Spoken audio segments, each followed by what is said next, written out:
chapter 32. It talks about the incident of the golden calf. It features God's revealing his mercy and character to Moses. We can see here a restatement of fundamental laws and Moses returning to the camp with physical glowing face in chapter 34. So in chapter 33, it's about Moses' intercession because of their sin.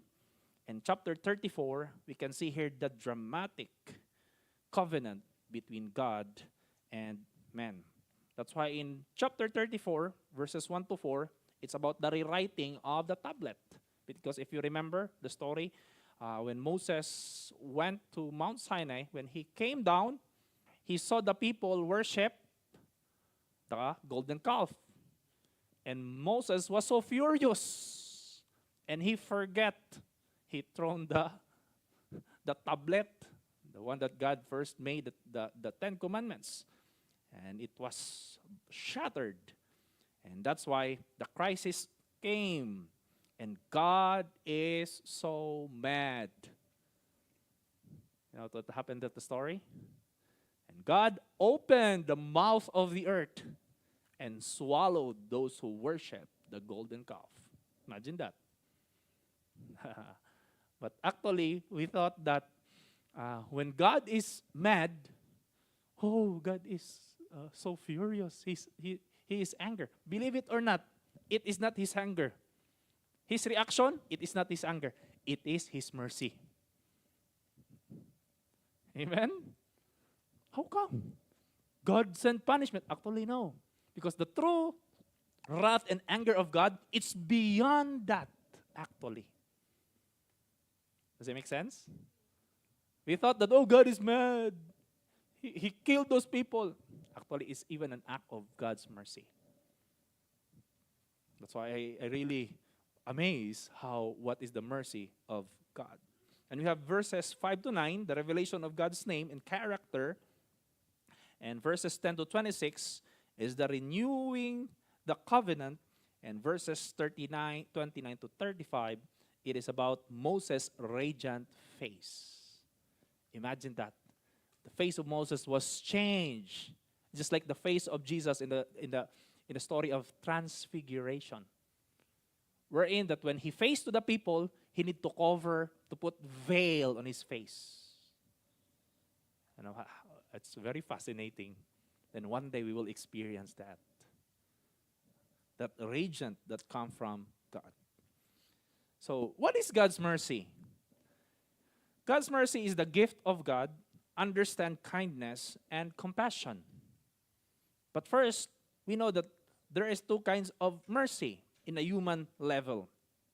In a human level, mercy is a benevolent or compassion treatment of someone suffering or in need. And mercy is an attitude that moves us to act on the behalf of the unfortunate. That's the human level of mercy. How about the divine level? The divine level of mercy is the foundation of forgiveness expressed in God's pardon of human sin. Because we always picture that as a grace, right? But actually, the act of doing the pardon, it's about God's mercy. Mercy is shown by God when He remained faithful to His covenant and promises and His relationship with His people despite their unworthiness and faithlessness. How many times we are faithless? A lot of times. But God never changed His dealing on us. The reason is because He is merciful. Sometimes we thought, oh, because God is love. No. Why God is love? Number one, we don't deserve His love. That's why He pardoned us because of His faithfulness. And that's why even the psalmist said in Psalms 116 verse 5, our God is merciful, and that's one of the attributes. What does that mean? is it. But you know what? The purpose of mercy is to remove suffering. Amen? In short, if you're experiencing difficulty in life, and especially if you're in pain, if you have a problem, and that pain suddenly gone, it is because of God's mercy. Because mercy, the purpose of mercy is to remove suffering. That's why I always remember, I need to approach God, I need to worship God, because He is merciful and He remove all of the things that bothers me. I hope that's our approach and we can comprehend that. Number one, mercy is God's relief for the miserable. I know the word miserable is not only experiencing pain, right?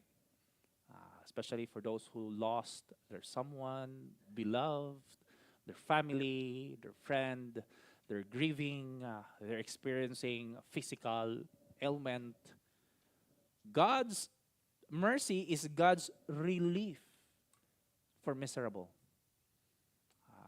I picture that as He knows our suffering, He knows our struggle, but He can't handle watching our pain. You know what? That's the picture of parents. Right? As a parents, you can, you can, kung sakon pa sa Tagalog pa, pwede mong magtiis. Pag asawa mo lang may sakit, matitiis mo lang. Right? If your husband or your spouse is, in pain, okay, that's fine. You can do that. You can handle that. You're mature enough. But how about if your kids is suffering? You cannot even bear to watch. They're in agony and they're in pain. And that's why that's the picture of God's mercy towards us. Amen? That's the picture of God's mercy towards us. And that's why if you are suffering now, believe it or not, you experience God's mercy already. Meaning, He already eases your pain. It is not to the extent where you cannot handle beyond your capacity and capability. Because that's the picture of mercy. If you remember the story of a Good Samaritan in Luke chapter 10, verse 30 to 37, the man in that story was miserable. I remember the story, right? Because that man, actually, he was robbed. And not only robbed, he was tortured.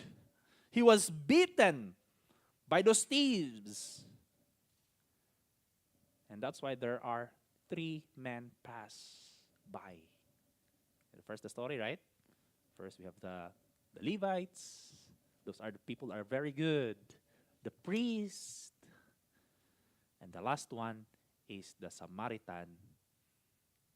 The picture out that there are enemy. Jews and Samaritans are enemies. But the Samaritan man show mercy. And he eased the pain. Now, the word compassion is not our word for mercy. But I must say this. The word must often translated mercy in the King James Old Testament Bible version, as well as also in the New Testament, Greek word for mercy. Both convey strong feelings of empathy, sympathy, compassion, and affection. And that's how you can see a person, right? So I'm pity of this person. We thought that it is mercy. That's only the first act. But there will be an ultimate act in terms of mercy. We can learn that in a little bit. So he feels love. When God looks at suffering people, or when we suffer, He feels love, tenderness, and kindness toward them in their need. Why? Because God knows that when we struggle, we cannot find the answer.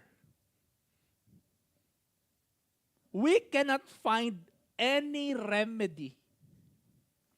For example, if you are struggling, if you're in pain, if you're grieving, can you find any remedy? That's why people know.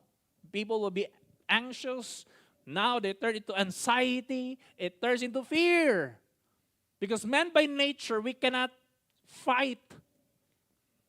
And we don't have any way or any means to destroy those things. But it is only through God's mercy. That's why when mercy doesn't stop with tender feelings, the Samaritan's compassionate feelings lead him to a practical demonstration of kindness, concrete actions that were intended to relieve the man's misery and distress. I know most of us experience that, especially when you are sick and people are just like passing by, don't understand your feelings, right? Have you ever experienced that? And they go, oh, you're good. You don't know that deep inside. It's so hard. Especially your spouse doesn't care for you. Right? And when you ask, can you give me a glass of water? Ah, you need to exercise. Stand and walk. So you'll feel better. But you don't know my agony. Right? It's a very contrast of love.